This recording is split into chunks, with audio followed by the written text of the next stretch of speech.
So identity resolution is just as it says, you're taking anonymous website traffic and you're resolving it to a household identity.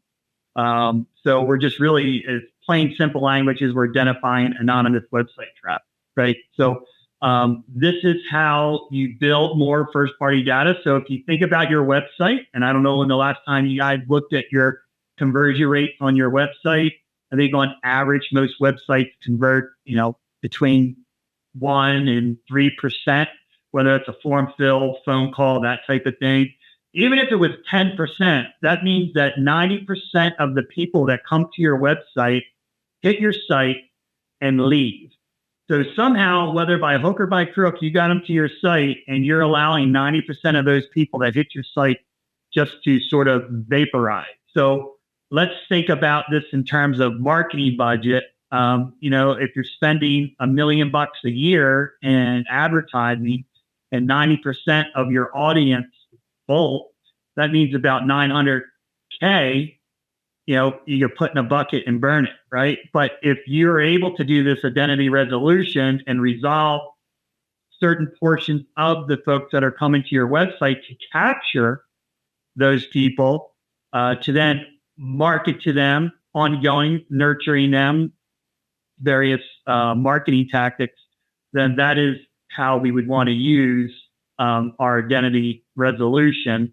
And we kind of call it like a force multiplier, in that you're spending all this money to drive traffic to your website. And what identity resolution will allow you to do is increase basically the conversion rate at which you're capturing the traffic that's hitting your website. So you're, in essence, keeping more of what you spend. You're maximizing your marketing budget. Absolutely.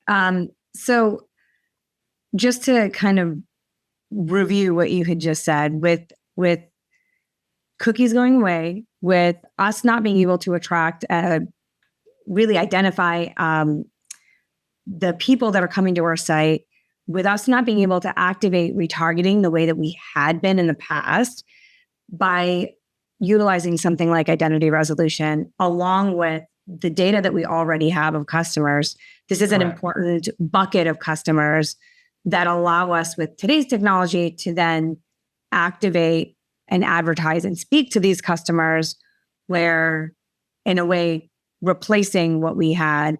And I also want to just hit really quickly, so many of these mediums that we can activate on, we're essentially renting their first party audiences. They're their customers. When we go to Facebook advertising, we put in these categories of who we are hoping are looking at us.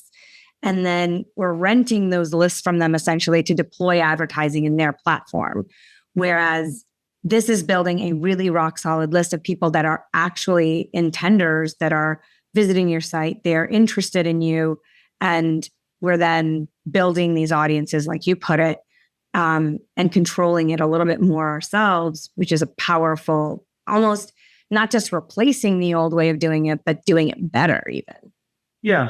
I like to call it, you're turning suspects into prospects.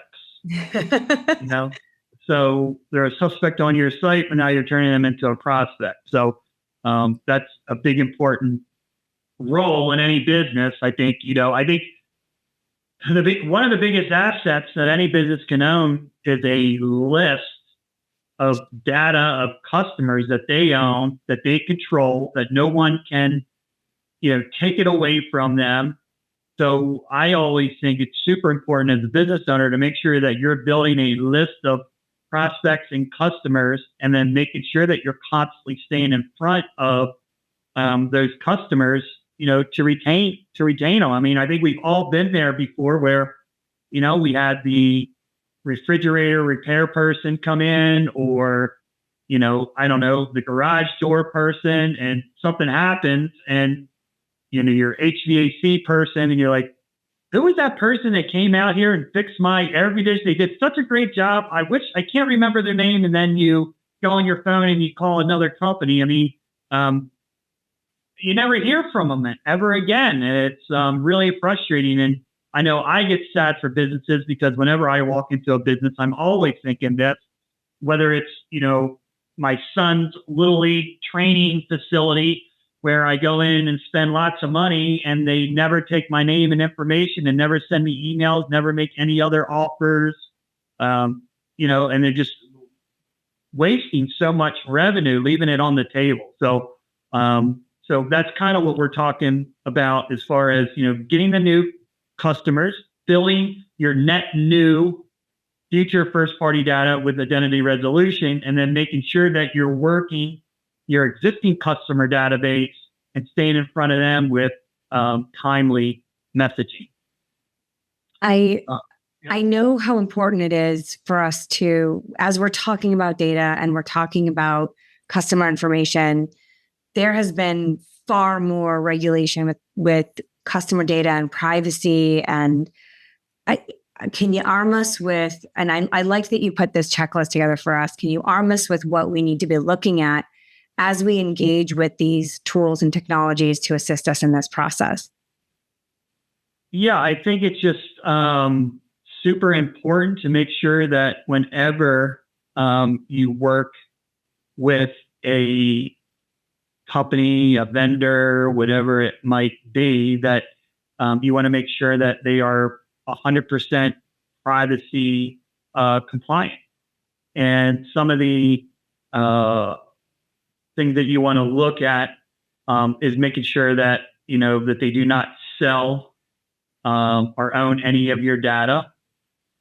It's collected on behalf of the client, that it's requiring an active opt-in, and it's not basically you're just taking someone's data and kind of stealing it. That was the thing that happened with iOS, where, you would download the flashlight app and you were using it. And this is such a great app. I can't believe, I always, I remember it's funny, when I was a kid, and I don't know, I'll show my age, when my teacher would say, Mr. Parlaman, why are you using a calculator for your math? Do you think you'll always have a calculator? And I was like, probably not. I guess I got to learn this. But little did they know that, yes, we have calculators in our pockets at all time. And we also have flashlights when we need them, right? So, but you were downloading these apps, and little did you know that they were tracking all of the things that you were doing by downloading those apps. And that's why, Apple came out with, do you want to allow us to track? And that's why Facebook got so upset, was because they were using those third-party tracking cookies to get the data so that they could advertise to all of us. So to build their audiences. Right, build their audiences. So, the company that you should be using should, have a privacy hub where they talk about how they handle privacy, what their capabilities are, and so forth. So I think that's really important to make sure that when you're looking at these companies, that you're looking for a privacy hub, and that all the terms of use and all the different privacy legislation and things that they need are on that website or, part of that company.